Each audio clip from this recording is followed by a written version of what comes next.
Welcome into the OBR Postgame Show as we are here to recap a Browns loss to the Chargers, 27-10, falling to 2-7 on the season, 1-4 at home. We will discuss all the pertinent aspects of this one. But first, let's address my esteemed panel here. Pete Smith next to me. Follow him on Twitter at _Pete Smith _. And of course, Jacob Roach. Good to see you here. Roachism13 on Twitter. What's up, gentlemen? Tough one today.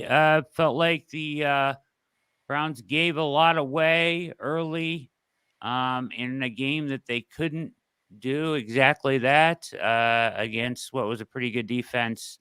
Or very good defense, and struggled offensively. Winston looked uncomfortable.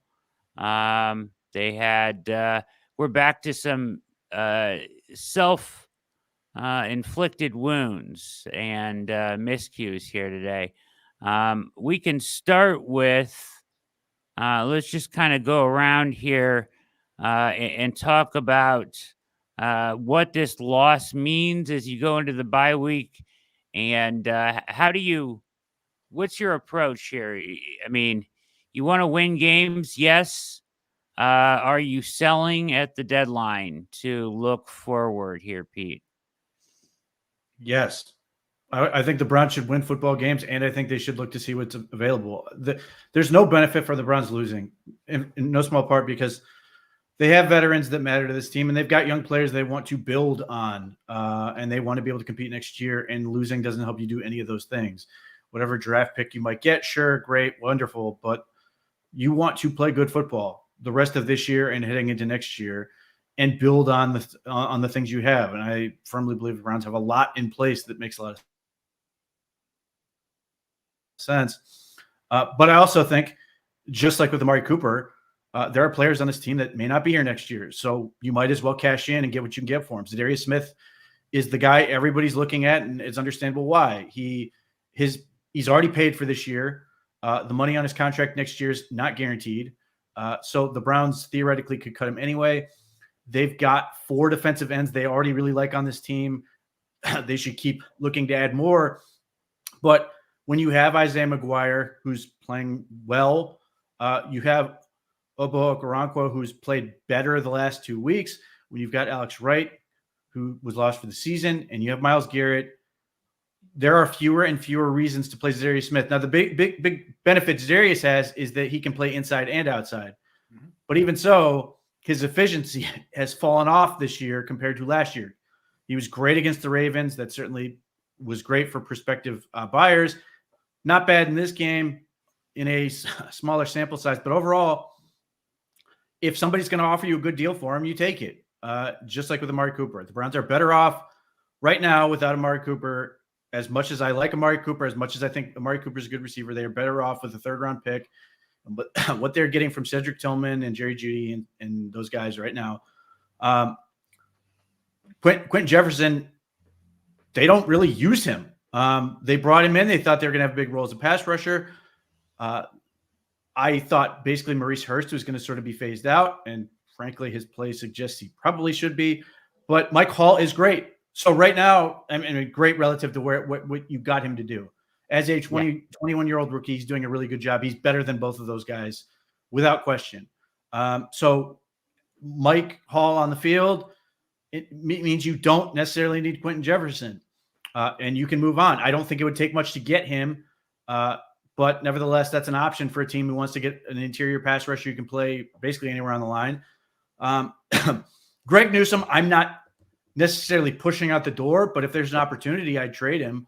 I think Greg Newsome is over-criticized. I think he gets a lot of crap that he doesn't deserve. I think he's a better corner than people give him credit for. His value being able to play inside and out is also very useful, and you saw that today. Played a lot on the boundary. But he's going to have his 5th-year option next year. It's going to be somewhere around $13 million or whatever. And the Browns are going to have to make a decision on what they want to do with him. Now, if they don't get an offer they like, they can do what they did with Jed Wills. They can restructure his contract and essentially have it pay for itself. Jedrick Wills, as much as people hate the contract, the amount of money he's being paid, it really doesn't matter. It's effectively paying for itself. So the Browns could keep Greg Newsome, but longer term, you're going to have questions. And at some point, he probably will get paid more than people think he will on the open market. Not only that, Cameron Mitchell is playing and playing more and more and more. He played well in this game. If you go by PFF, he's the highest graded defender on the team. Second year guy. But the theme you're seeing through all these people I'm mentioning is there is a young player behind them who is able to come in and step in. You are not trading people that you cannot replace or that you do not immediately have a plan for. So that's why I say you can compete and win football games, because everybody they're trading, I'm putting out there, and I include Amari Cooper in this, had somebody there to step in and play. People thought the Browns would be lost with them out of Amari Cooper. Cedric Tillman comes in. Right now, he's one of the most exciting players on the team, for better or worse. And you're excited about what he's offering, and you want to see more of him. I suspect if the Browns move these other guys, you're going to see the same thing. Hopefully, all these guys stay healthy. Yeah, well pointed out that there are younger players behind them. And, it was interesting today, Jacob, we got a bunch of reports in the middle of the game on Za'Darius about Detroit. And if you believe, and I don't, but, it's out there that that deal is all but done pretty much. What do you believe that? You think that'll happen today or into tomorrow? And where are you with how this team proceeds into the bye week here? Yeah, that was very odd to me, especially from Florio. Like, I know Florio's timing and some of the things that he puts out there can be a little weird, but it coming out like in the first half, like around halftime or something like that, I believe is when that report comes out that the deal's essentially done, will be done tonight or tomorrow, was the timing of it all was very odd to me. Florio is connected, but at the same time, I think sometimes he throws things at the wall looking for them to stick. So I don't know how much you can go off of like what he said, but I know that Brad Stainbrook had said some stuff about the way this game goes, how the rest of the season and the outlook and things like that are going to look. And Sure. it goes, it's suddenly, and Pete, I know you talked about adjusting what the season's for slightly moving forward and things like that. I'm with Pete 100%. You have now become, let's see what these young guys have. Let me see what these young guys. I've done a lot of work on the draft already. It's not top heavy. There's 2 or 3 guys that I would call blue chip superstar prospects. 2 of them play defensive tackle and for the same team. And they're pretty good guys. They're the Michigan tackles. But if you can add, I think like the top 100 though of this draft is really good. If you're getting someone out around that, a 4th round pick for somebody that Za'Darius Smith, like Pete said, there's somebody right behind him.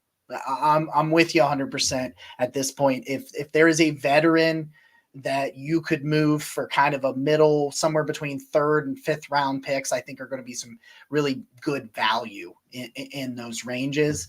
And then you look at Isaiah McGuire more. You look at, obviously you're going to see a ton of Cedric Tillman already, but yeah, just look at these young guys and just see where is the foundation of the roster and kind of like these are what you want to build on in 2025. That way you just kind of have an idea of what you're working with.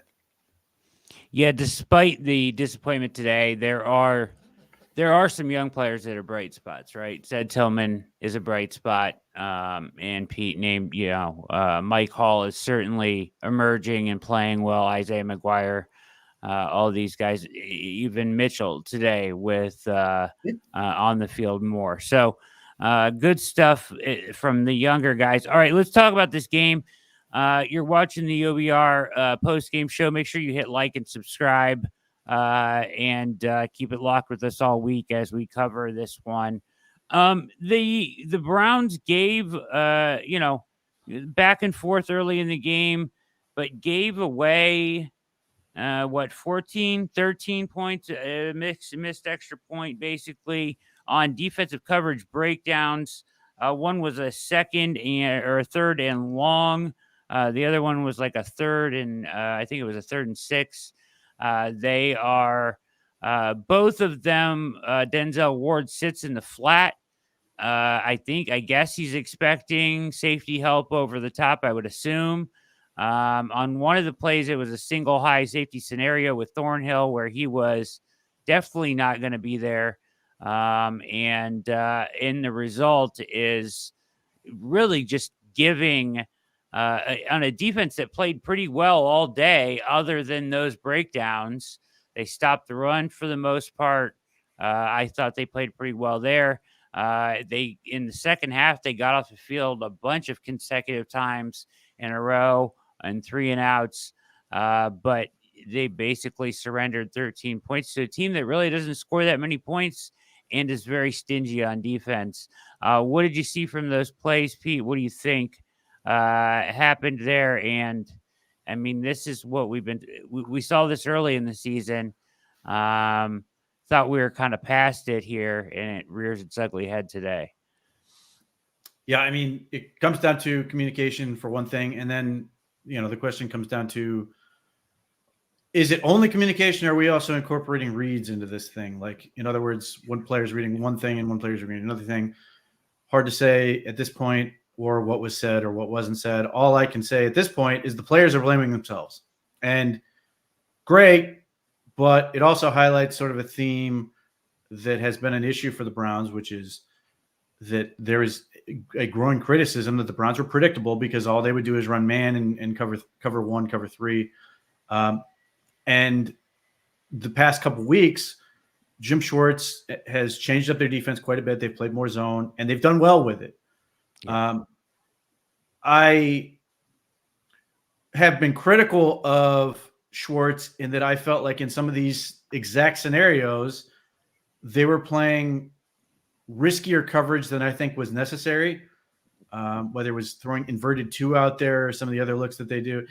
And even if this was cover 6 or some other thing, I don't know why on 3rd and 21 you aren't just running cover 4 and saying you're not going to beat me deep. Yeah. You're at the 28. Unless you get a big sack and knock them back way farther away, they're going to probably get a field goal attempt. If you tackle them short of a first down, they're going to kick it for 3 and you walk away. Are you happy with the field goal? No, but you didn't give up 7. The only way you give up 7 is if you call a more aggressive defense than necessary and make a mistake, which is what they did. So I have given Jim Schwartz plenty of credit in these situations or in these last couple of weeks of doing these things. And then this is what I see. And it's frustrating from the standpoint of, yes, the players have to own their responsibility and should, and they are. But I also sit there and go, why are we doing this when you don't need to? And why are you putting yourself in an unnecessary risk when you don't need to? And it's a 4-point mistake by the players. And I think in my view, and Jim Schwartz will undoubtedly disagree, I think it's a 4-point mistake by the coaching staff in that scenario. So that stuff is frustrating for me to watch, especially in a half when the Browns had 6 sacks on Justin Herbert. They were beating him up endlessly. The second one, I can't hate the call. It was 3rd and 6. This is 3rd and medium scenario. You're calling your coverage, trying to win, fine. But here again, it looked like you had Denzel Ward trying to sit in the flat. It looked like Greg Newsome was also going to the flat, and a safety over the top that didn't go anywhere near the receiver, Quentin Johnson, who goes for 66 yards and a touchdown. And coming into this game, I thought points were going to be at a premium. The Chargers defense is very stingy, even though they haven't played a ton of frontline competition. They just don't give up a lot of points. They make you work for it. And you saw that in this game.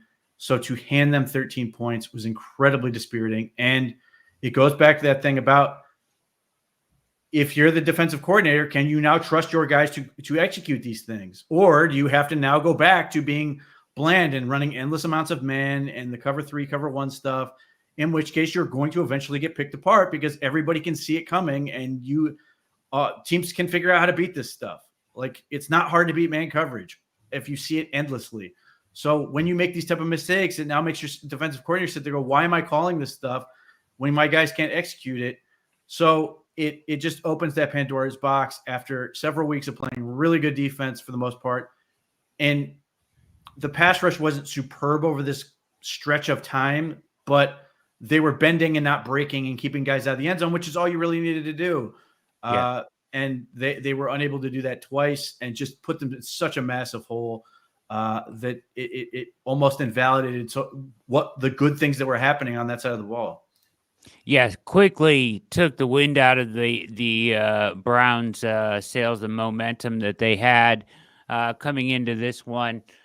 Jacob, brutal breakdowns there. The pass rush was getting there. Miles was amazing in the first half.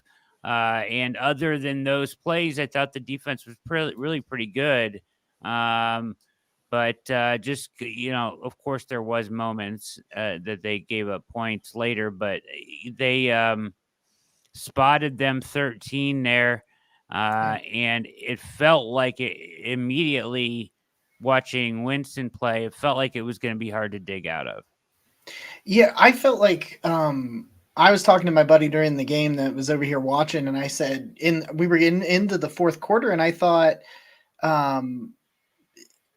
this could be a 6-3, 9-3 game if you don't just have absolute, busted coverage meltdowns that seem to loom over there every once in a while. Somebody just likes to get wide open. I thought, and for as bad as the offense had played, I thought that going into that fourth quarter, it could have been a game. The defense continued to give them those opportunities even after blowing those games. It was 20-3 for what felt like 2 hours. That game got to 20-3, and it was just like, you're just, I don't know. Winston went from a guy last week who was on time, throwing in rhythm, getting the ball out of his hands. He was decisive. I didn't feel like he was decisive. There was a few plays that looked like there were some pretty wide open guys in front of him that he just didn't pull the trigger on. And it's just like, then you have, kind of some, just say completely flip. You get the Jameis giveth, the Jameis taketh away kind of thing with the 3 interceptions and everything. But like, I think it kind of capitalizes on this season. It's like defense is playing really, really good, but they're not perfect. And then once they are not perfect, the offense seems to implode, and then it just kind of snowballs from there. And that's just how this game felt like. I thought he looked uncomfortable early, and he certainly wasn't on time. And I thought there was some stuff there to throw to. Pete, it's hard to say. I also thought that the Chargers had a tremendous plan. It felt like they knew what the Browns were going to try to do in the pass game because they were seemingly all over it for the most part. Would you agree with that? And do you think that, what was the main difference you saw between Jameis this week and last week? Or is it just a story of a better defense versus a worse one? I think the defense makes a significant difference. I think a lot of it came down to Jameis Winston was really uncomfortable with stuff around his feet. His eyes were not in the right place at times, but he felt pressure that he hadn't felt the week before. And you saw him sort of awkwardly move in and out of the pocket at points where he didn't feel like he was comfortable at all. And he missed open shots. There were plays down the field that he could have had or underneath that he missed. I mean, the obvious one was that swing they threw to Nick Chubb, and they missed Cedric Tillman wide open, screaming down the field. He was too fast to go there. He just was not comfortable overall. And then, as happened with DTR when he went in, the first interception then snowballed into further miscues. I think Jameis is ultimately going to be fine. I think it's just one of those games that just got away from him. But I could have seen, the same thing. I saw DTR have a similar game, although different scenario he was thrown in there. I've seen Joe Flacco have the same type of game. I think the pressure was really problematic for anyone who would have been back there. And Jameis, a guy who does get the ball out pretty well, took a number of hits that were going to be would have gotten anyone who was in there, and I was fortunately did not fumble any of those. But like, yeah, there were just a number of missed shots. Now the Chargers, there were a couple times where he had to hold on to the ball because the Chargers did cover it well, but they did a pretty good job as far as like some of the scramble drill stuff and getting open and some of those other things. So I think a lot of it is credit to the Chargers defense. I think you have to give them that. But I also think that the unforced errors on the Browns offense were just no different than the unforced errors on the Browns defense. You took situations where you had worked yourself 2 red zone trips and you completely wasted them, where, it was the opposite. Third down, third and long, third and medium, third and forever, third and medium, touchdowns. You get to the red zone twice, 1 turnover, 1 sack that ends up causing you to kick a field goal. And it's really easy to go, that's the difference in the football game. Yeah. Jameis sacked 6 times, 24-46, 235, touchdown, 3 interceptions. They tried to run the football in this game to very little success. Nick Chubb, 15 carries for 39 yards. What did you see there, Jacob, in the run game? Not necessarily, I don't think, Chubb's fault. Thought he was going to break a couple again. It looked close, but pretty much bottled up in the run game. Yeah, I thought that his ability to fall forward and always get yardage in like really tough situations was still there. I thought that was pretty cool to see. I just didn't feel like he had a lot of great opportunities. There was a lot of kind of missed blocks, I thought, and just like, I don't know. They didn't really seem to move the Chargers out of the way very much. Open up those rushing lanes when they were there. I thought Chubb took advantage of them. They kind of seemed a little bit like when they were kind of when they were pulling and things like that, they just didn't seem like they were getting out there quick enough, setting the edge. And it also felt like the Chargers did a really good job of just gap shooting and just getting out there before the offensive lineman really had an opportunity to even get hands on him. Like, I thought it was really impressive in some of those situations. I think, who was it? Khalil Mack had one of those on the backside. It was like a run for for 1 yard, maybe, whatever it was. And he just shot the gap, and neither Teller or Conklin, nobody ever had an opportunity to even really get their hand on him, and he just grabbed Chubb from behind. I just thought they were really fast and aggressive and attacking, and they were not afraid of them pushing the ball down the field, and they kind of sat on the run in some obvious situations. Like you said, with the pass game, they really seemed to know what the Browns were going to run, but I think in terms of routes and some things like that, and they were able to sit on those things. I thought the same thing about the run game. Like, at no point did the Browns do anything special that surprised them in terms of like the schemes and the blocking, and it just wasn't there. And I think the Chargers just played it really, really well. Yeah, they seem to have a really good game plan. They seem to have a really good grasp of what the Browns were going to try to do in the pass and the run. And the Browns really failed to really stress them anywhere, right? In the run game or in the pass game. It just never felt like they were uncomfortable or put in any situations where guys had to make decisions or whatever. Pete, what did you think of the offense overall, including the run game? And just thoughts on kind of just the Chargers really, really what appeared like a good defense today. Well, it helps when you have 2 defensive ends who are really strong run defenders in Bosa and particularly Khalil Mack. I mean, he's a Hall of Famer for a reason. And they did a good job sort of shooting, clogging up the middle and limiting those opportunities there. And they were able to do that in part because they were able to trust their back end to sort of take care of business. Overall, I didn't hate the Browns' plan for this. They were able to move the ball between the 20s. It's just they struggled when they had to have it in the red zone. I mean, the 2 times they got into the red zone, the offense was able to overcome situations like they come out of the half and right after Kevin Stefanski says to Aditi Kinkabwala how important this situation is, DeJuan Jones get called for a questionable holding penalty, immediately back 10 yards, and they go 12 yards to Cedric Tillman. They're able to get the first down and run right down to the field until the 4-yard line. And then they run into problems. We've seen this all year. The problems obviously go deeper than just quarterback, even though the quarterback is certainly better in this circumstance.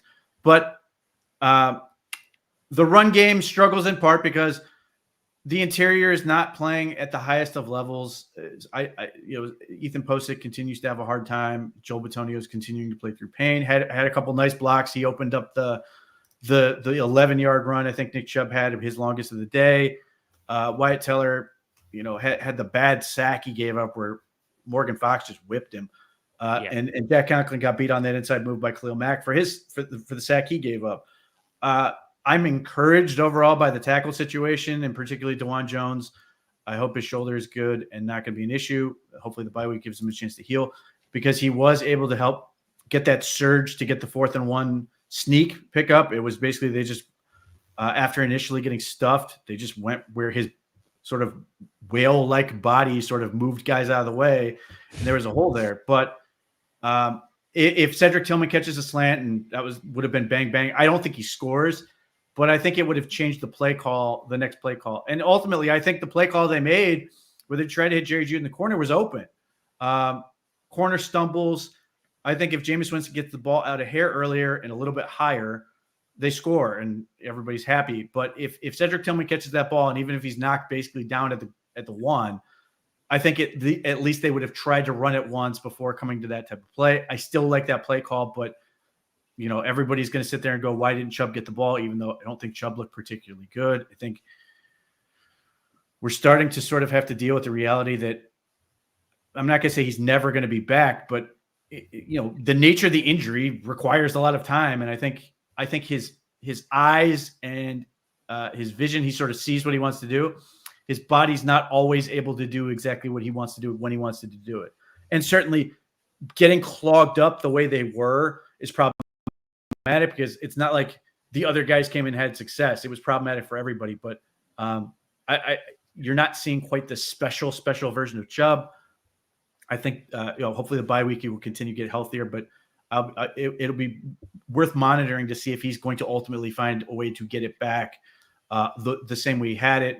It's just a very difficult injury to come back from in that span of time. And then look, they had open receivers consistently. Again, even when the Chargers made their share of plays on defense, there were opportunities to make plays. They had some drops that they did not have last week. The Ravens game, they had a completely clean sheet on that front. This game, they had drops. Cedric Tillman dropped at least one. I think just the one. Elijah Moore dropped one. I'm not going to give David Njoku a drop for that one. That was way too far out. But it just wasn't as crisp. Some of that was ball placement. Some of that was just guys weren't as good as they were. But as I've said with the whole thing for me with Jameis Winston, we got the Josh McCown game. 200 and something yards, a couple touchdown opportunities, and a couple interceptions. But your guys are going to get opportunities to make plays. And that netted you the ability for Cedric Tillman to make what ended up being a tremendous touchdown. Yes, I understand it's garbage time and nobody's really excited about that, other than basically people like me who want to see Cedric Tillman get all these opportunities. I want to see Jerry Jeudy get all of these opportunities. I want to see Elijah Moore get more of these opportunities to evaluate. I want to see David Njoku hopefully get healthier the further he gets from the ankle. These 2 weeks could be really good for him. But if nothing else, Jameis Winston will give you that. Now, there will come and they need to evaluate him for whether or not they want to bring him back next year. So he needs to play. But there will come a point where DTR is a reasonable answer. And again, I think this, in terms of range of outcomes, I think this is near the bottom for Winston. I think he can play a lot better. I also don't think that the difference between Winston and DTR is all that significant. I think they're closer than people want to admit. And assuming DTR can stay healthy, I think when he gets in there, you're not going to see a huge drop off from the two. I think ultimately it's going to be, largely the same, and maybe DTR can do a little bit more with his legs and stuff. But as long as he can stay all in one piece, I think he's going to have an opportunity to do some stuff with this offense down the road. That's going to be relatively not going to feel like the Browns are giving up on anything. Yeah, you continue to evaluate Winston. Like you said, I think this is probably as bad or very near the lower end of his range of outcomes as far as performance. He didn't look right from the first. I don't know. He didn't look right from step one. But Pete, as far as when DTR time is, do you have a point of no return or an idea of when you think? And in this season, yes, you do need to look at Winston, but when do you turn your evaluation to DTR? The second the Browns decide they're happy, either they're going to keep Winston or they've decided they're not. Okay. That's not a matter of record. That's not a matter of where they are in the standing. There's not anything else other than if the Browns decide, hey, we want Winston back to be the potential bridge veteran quarterback, and they could obviously re-sign him. That would be a real clear indication, and then you're sort of done.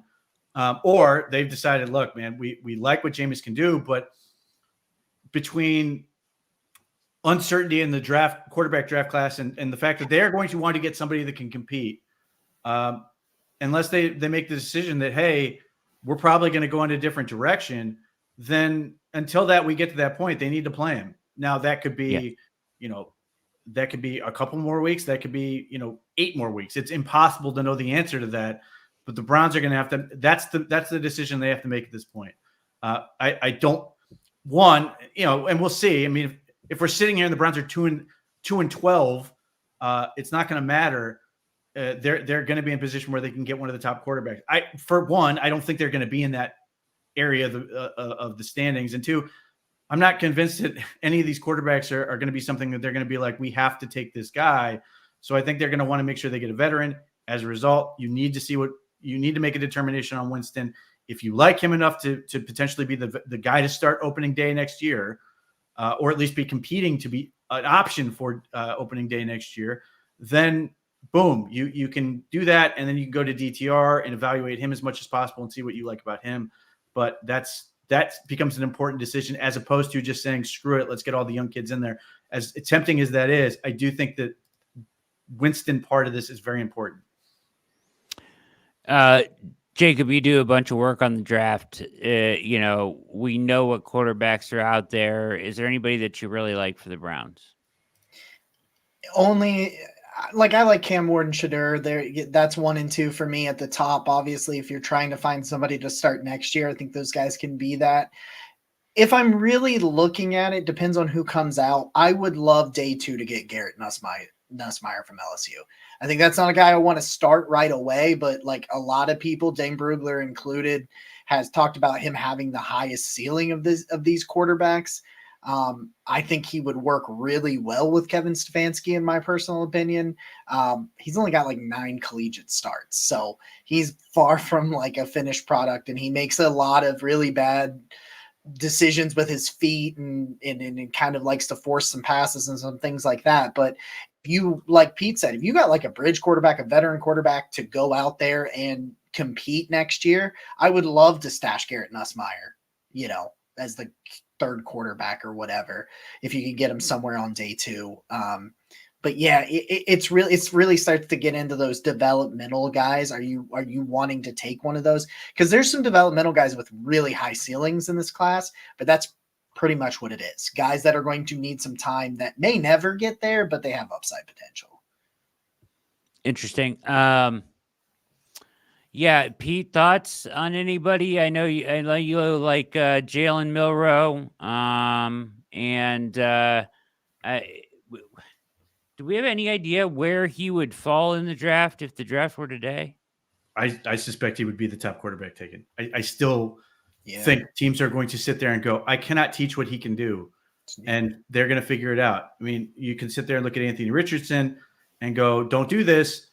I would also point out that Jalen Milroe has already done way more than Anthony Richardson ever had. Huge in terms of size, 4.4 speed, all this other stuff. And, a lot of it is going to come down to the kid. But my theory of the case is that he's going to wow teams when they have a chance to meet with him. He's going to be the easy guy where people are willing to bet on him. I'm not convinced any of the other quarterbacks at this point are going in the first round. Or if they are, it's going to sort of be at the back end where a team trades up to get that 5th year. Now that could change. Cam Ward certainly has an opportunity with his ability. Shedeur Sanders, the tools are interesting. They're not, they're not the elite stuff that people want, but he's really good in certain respects. The stuff that I will continue to question is the sacks and the pocket presence are ridiculous. And there are teams that will not care about that, but there are teams that will. And as far as Milroe goes, I'm still convinced the Browns will fall in love with him.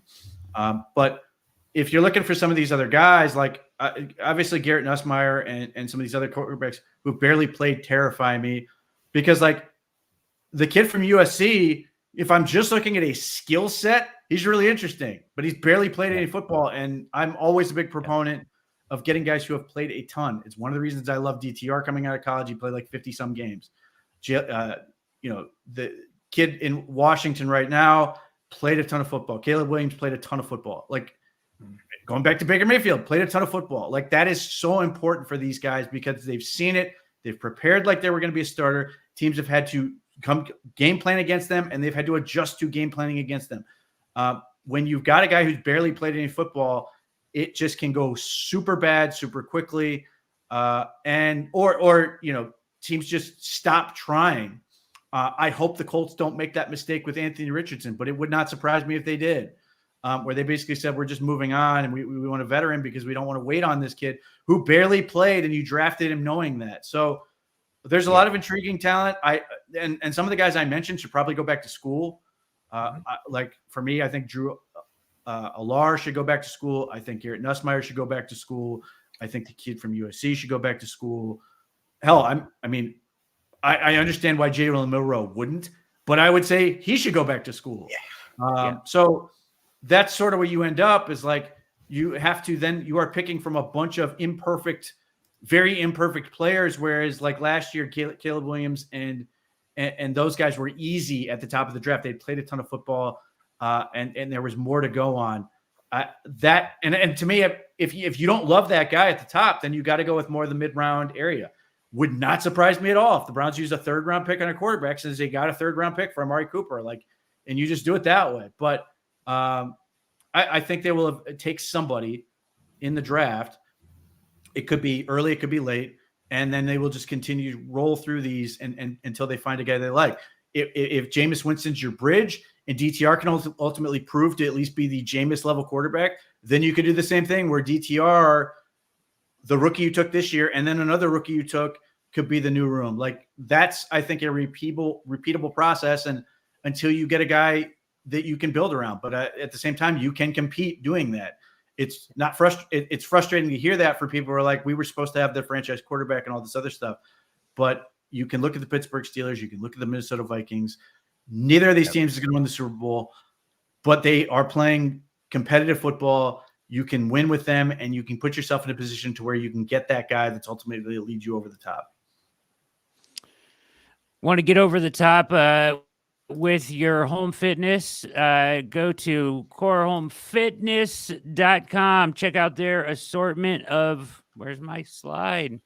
Check out their assortment of lifting equipment and especially their top-rated adjustable dumbbells rated by the New York Times and Men's Health. They're also rated a Best Buy by Consumer Reports. We appreciate them for supporting the OBR. Check out their videos, other products like the Glute Drive Plus, Fight Master, and Crush Your Goals in 2024. They've got a US-based team, fast shipping, hassle-free returns. You name it, they have it. They're doing it. Again, check out corehomefitness.com for the ultimate in-home fitness equipment. They've done a tremendous job in sponsoring the OBR pregame and postgame show. Once again, corehomefitness.com. All right, guys, it's the bye week now coming off of this loss. Obviously pending the trade deadline will impact a lot of this, but we've got, in the chat, I've seen it. It's all over. It's all over Twitter, which I had to get off of immediately. They're calling for jobs. We want to see somebody fired at the trade deadline. I hate to break it to you, but I don't think that'll happen at all. But what adjustments would you like to see this team make as you move forward after the bye week and head into New Orleans, Pete?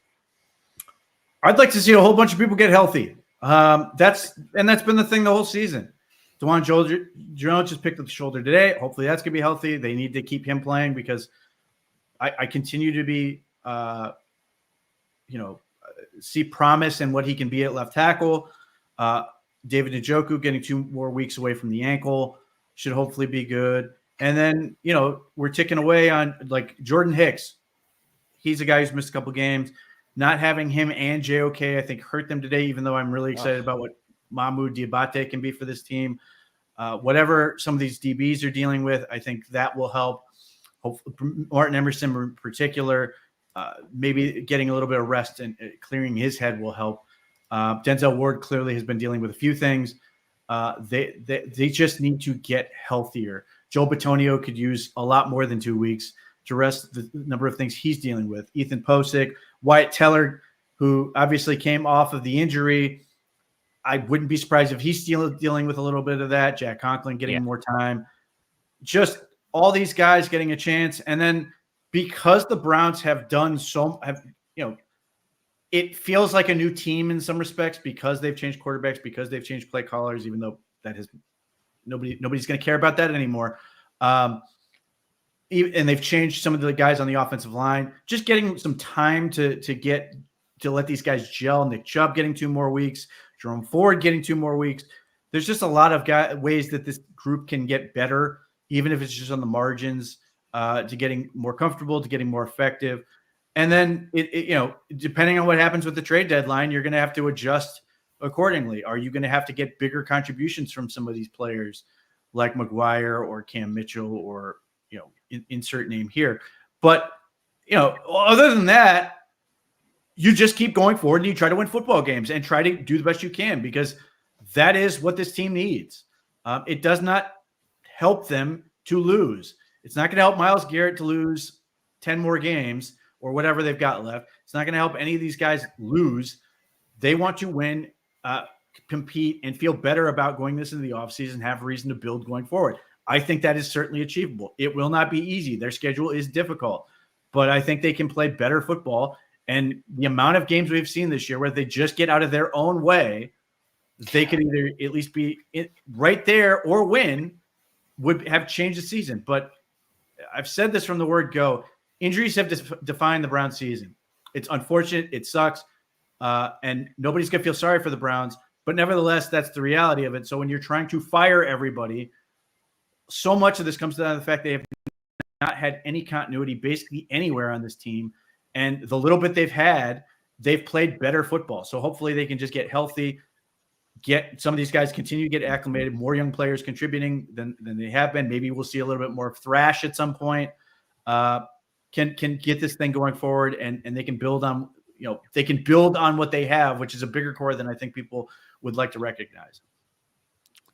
Do you guys think going into 2025, we're getting really ahead now though, but do you guys think it will be Dorsey and Stefanski, the architects of this offense? Yes. You do. Yes, I do. And part of that, look, a lot of people don't like this coaching staff right now, which is really frustrating because I think they have a ton of talent in that room. Dorsey may not be the greatest play caller in the world. I think he's more talented than he's given credit for. He does understand a lot about the quarterback position. Tommy Rees understands a lot about the quarterback position. Kevin Stefanski understands a lot about the quarterback position.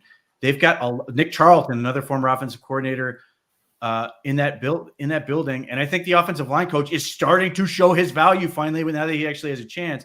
But more importantly, you want these guys to help you make the decision on where their team's going to go a quarterback for the future. To me, that is going to shape where this team goes. Deshaun Watson, it didn't work. It's not going to work. It's never coming back. So now it's a question of who do you want making the decision? I want the people in the building to make that decision. As much as I may not love all of the things they have done, I still think if you are looking at this and answering the question, all things having happened at this point, who do you want to lead this team from this point on? I still come back to the people in the building, including Dorsey as part of that, because I do think he offers a lot to this offense. Just the things they need to fix. It's going to be more difficult than just going, it's not going to happen in a week or 2 weeks or 3 weeks. Some of this is stuff, again, and we talked about this before, stuff that we knew was going to have to happen other than the quarterback. We knew the offensive line was going to continue to be rebuilt and so on and so forth. But I feel good, unless Kevin Stefanski makes the decision and goes, this didn't work, I don't like insert coach, and I don't know if that's going to happen. I would continue to go with this because even through the draft process element of this, the Browns have gotten better as they've gotten more experience with it. And that's usually how these things go. I was going to say, yeah, go ahead. Just real quick. I was going to say, the offense works. Like to Pete's point, I think the offense works. There's wide receivers open. There aren't, the execution and things like that are not there, in some miscues and communications and stuff. So if you're asking, do you want it to be Dorsey and Stefanski? I think we've seen that the scheme and the overall approach works. It's the players aren't always executing that. And I understand that some people will say, well, that's going to come back on the coaching. You got to figure it out, blah, blah, blah, that sort of thing. But if this was a healthy offense, to Pete's point, I think it would look a lot better just being healthy. The same people, even the same people that are out there, just them not being hobbled, I think it is a whole different thing. And that's why I'm on the same page with him. So, just to play a little bit of devil's advocate, I'm big time wants Stefanski to be here. Think Dorsey's talented. I'm not against him being here. It felt a little predictable today. And at times, they ran, last week, they got into a groove against the Ravens where they were kind of going to the same play over and over because they knew what the Ravens were in, you know what I mean, towards the end of that game. And it was working. And I feel like that may have tipped their hand a little bit on some of the stuff they wanted to do today. It felt like the Chargers were one step ahead of everything they attempted to do. I felt like they were predictable at times. Thoughts on that? I think much of it comes down to the fact that the Chargers did what the Ravens refused to do. They were not going to be beat deep. And you were going to have to work underneath. You're going to have to make plays underneath, which is inherently going to make you more predictable if you cannot win at the line of scrimmage. So you play those two safeties deep, which a lot of teams are doing. You win up front and you put them in second and third and medium or whatever. And then you have to make plays, and there were plays to be had and they didn't make them. And some of that is the pressure up front was a problem. So, and then some of that was dropped. Some of that was just missed. Jameis not seeing it, but ultimately, this is the world the Browns are going to have to deal with, which is, gets into a whole lot of other conversations of where I think the Browns need to go and all these other things in terms of how they're built, roster, et cetera. But ultimately, this is what they're going to do against Jameis Winston. They're going to try to, or I suspect most teams are going to say, you're not going to go beat us over the top. You're going to have to find another way to do it. You're going to have to be able to run the ball. And if you can't do that, if you can't beat R9 with whatever you've got near the line of scrimmage, then you're not going to win. And ultimately, that's what happened. It's the Browns beat themselves in this game with mistakes. It's as much as we can say, oh, the Browns look predictable. I continue to watch and see guys open. I continue to see guys make plays. And if the Browns defense doesn't give those things up, it's a different football game. Having said that, to your point, the Browns were never a threat to score 30 in this game either. But, I think some of that just comes down to who they have and who they don't, more importantly, who they don't have right now. Yeah. And the game script was kind of wild in general too. So, the interesting stuff, a lot in front of the Browns here. I don't expect to see anybody fired. I do agree that the men who are at the top of this organization, and as far as Barry and Stefanski, are the ones that should continue to lead them forward. they should continue to try to win games. I agree with you guys very much. And we'll see what the trade deadline does, as it may give guys that we've been waiting to see some opportunities, which will, there is something to, Jameis giving them, he does give them a better ability to evaluate their wide receivers in this offense, certainly, for sure. Just because he stays in the pocket, right? I think. Last thoughts on this, and any other final thoughts you want to get out here as we go around one more time. DeJuan Jones, left tackle, continues to be, I think, the potential answer there. I think you got to let him continue to play there. What say you guys, and anything else you want to hit on before we get out of here? Yeah, I'm with DeJuan there at left tackle. I did a mock draft for the website talking about if you kept Jameis and DeJuan, what it would look like in the draft and some other things they could focus on to put this team together. So I want to know that answer more than anything, is DeJuan the future at left tackle? I really would love to at least have some kind of confidence on rather he is or isn't. Whatever way it goes, I would love to see that. I just want to see if Cedric, a big thing I want to see if Cedric Tillman can keep this up. Because if Cedric Tillman can play the way he's played these last 3 games in an extended period of time and into the future, again, just like with DeJuan establishing himself at left tackle, you suddenly feel a lot better about this wide receiver room. And all of a sudden, Andrew Berry isn't as bad at drafting as everyone wants to claim. But, some things like that. Let's move forward. Let's see some young guys, what they've got. You win some games along the way. That's great. See what the foundation of the roster is at as you try to build into the offseason. That's kind of where I'm at for the moving forward. So I'll answer this with more philosophical talk. Yes, I want to see DeJuan Jones play left tackle as much as possible. I don't need superstar tackles. I just need guys who can play tackle really well. And Jack Conklin's playing the highest level of anybody on the team. Yes, they need to continue to draft and develop behind them for injury and for the eventuality of Jack Conklin leaving. Fine. And potentially for whatever else. Ultimately, I'm way more concerned and feel guard is way more important to where this team needs to go. Center as well. Center is not more important than either of those positions, but guard is super important to where the NFL is right now. You don't need tackles are more difficult to find. They are a bigger premium to acquire, especially if they're really, really good.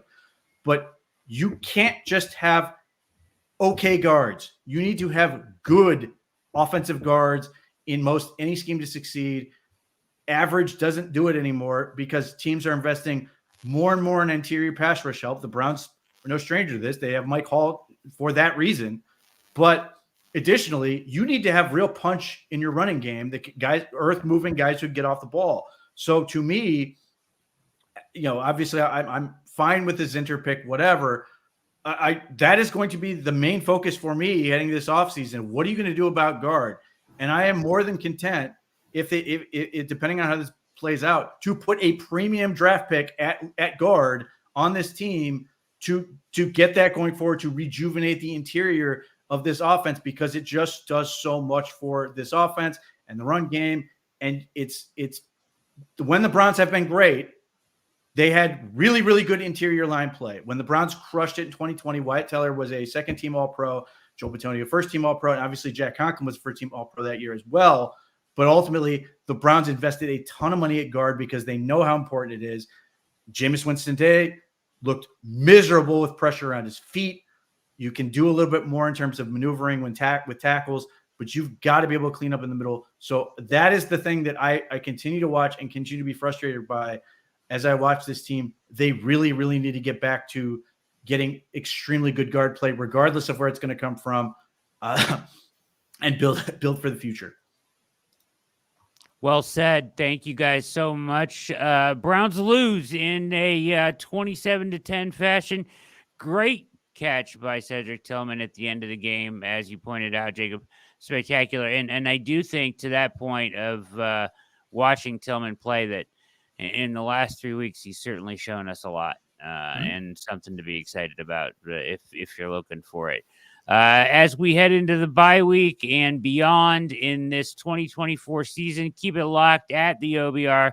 We'll have you covered wall to wall Browns coverage on everything, transactions, the trade deadline.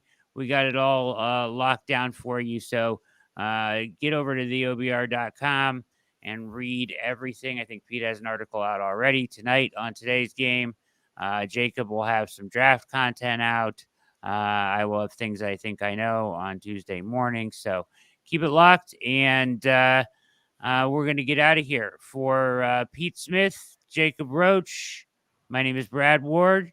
Have a wonderful evening.